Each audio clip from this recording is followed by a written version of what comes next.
कहते हैं जब जब धर्म के ऊपर कोई संकट आता है तब तब किसी दिव्य पुरुष का जन्म हमेशा होता है और उसके कारण धर्म की रक्षा की जाती है। हेलो दोस्तों, मैं भरत शर्मा स्वागत करता हूं आप लोगों का आपके अपने चैनल इन्फोबस क्रिएशंस पे।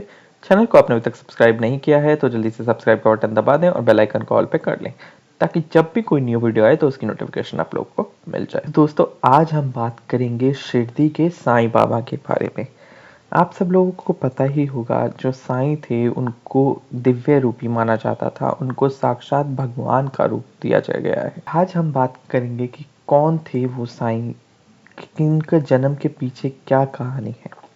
तो मैं आपको बताता हूँ कि जो साईं बाबा का जो जन्म है उसकी जो कहानी है वो शायद ही किसी को पता है, क्योंकि उनका जन्म और जीवन की जो पूरी जानकारी है वो लगभग किसी को भी नहीं है। बट माना जाता है कि जो साईं बाबा का जन्म हुआ था वो एक ब्राह्मण परिवार में हुआ था, जिसमें उनके ब्राह्मण परिवार के बाद में जो उनका बाद में वो जब उनको दे दिया गया था किसी फकीर के हाथ में, जिन्होंने उनका पालन पोषण किया, जिसकी वजह से आज कुछ हिंदू धर्म के लोग भी और मुस्लिम धर्म के लोग भी दोनों साईं बाबा को बहुत ज़्यादा मानते हैं।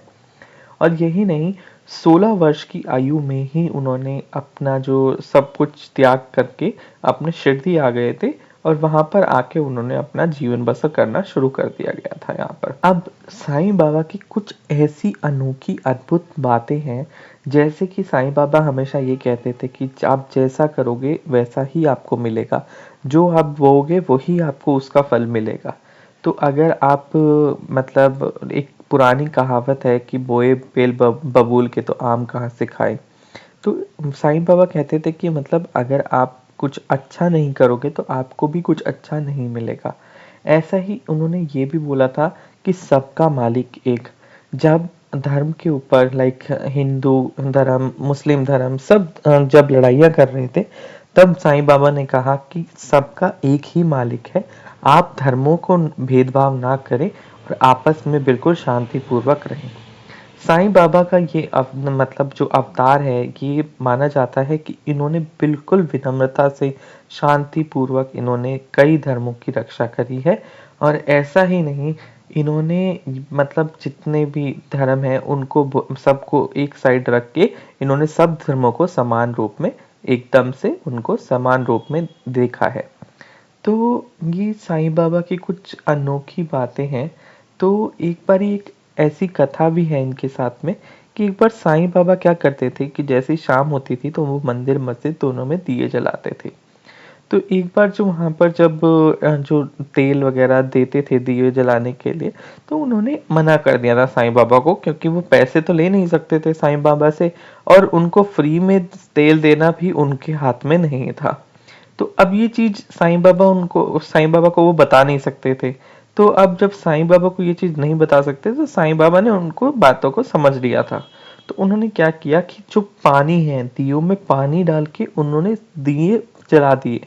तो ये उनका ऐसा चमत्कार था कि पूरे शिरडी में ये बात फैल गई थी कि जो दिए हैं वो पानी से जल रहे हैं। और ये सुनकर जिन्होंने तेल नहीं दिया था, जो लाला थे वहां पर, उन्होंने तेल नहीं दिया, तो उनको भी ये पता चला कि आप चाहे कुछ भी हो, कितना ही कुछ हो, आप हमेशा सत्य के साथ चले और बिल्कुल आप सामने वाले को बिल्कुल सत्य बता दें। तो ये उनकी एक छोटी सी कहानी है जो उनके पास में आती है।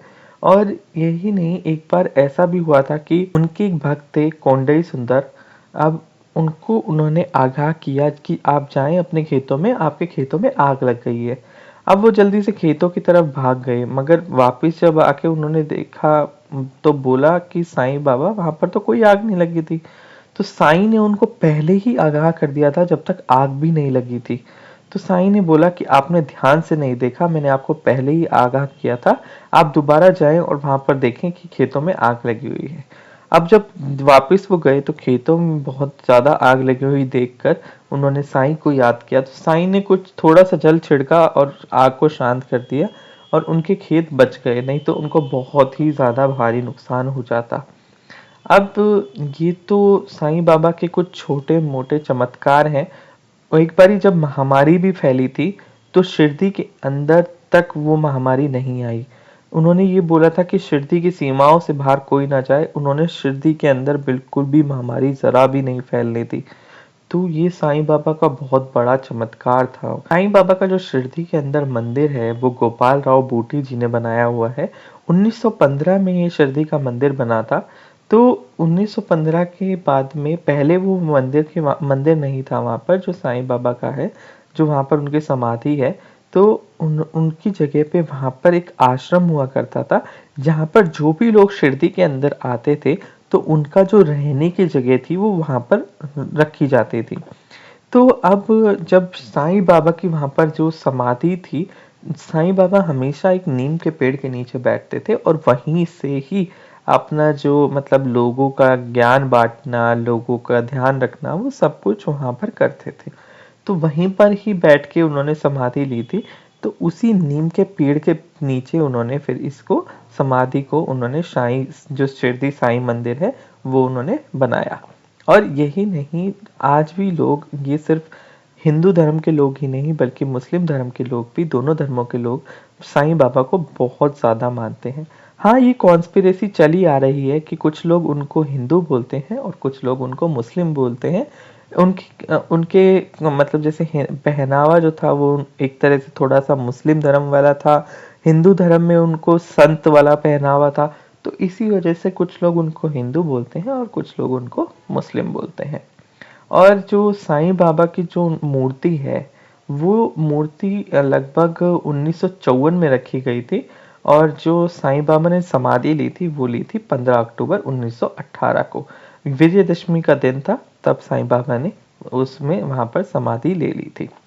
उनके ऊपर का जो नीम का पेड़ है, माना जाता है कि वो नीम का पेड़ जो है वो बिल्कुल भी कड़वा नहीं है वो नीम, बल्कि जो उनका जो नीम का पेड़ के नीचे उनकी समाधि है उस नीम का पेड़ बिल्कुल मीठा नीम है वो। तो ये भी एक बहुत बड़ा चमत्कार है साईं बाबा का। आज भी दूर दूर से लोग साईं बाबा के दर्शन के लिए जरूर जाते हैं वहां पर। और लगभग आपको साल के 12 महीनों में वहां पर बहुत ज्यादा भीड़ लगी मिलेगी साईं बाबा के समाधि के दर्शन करने के लिए। तो दोस्तों, आशा करता हूँ वीडियो आप लोगों को पसंद आएगा। वीडियो पसंद आया तो लाइक करें, शेयर करें अपने दोस्तों के साथ में।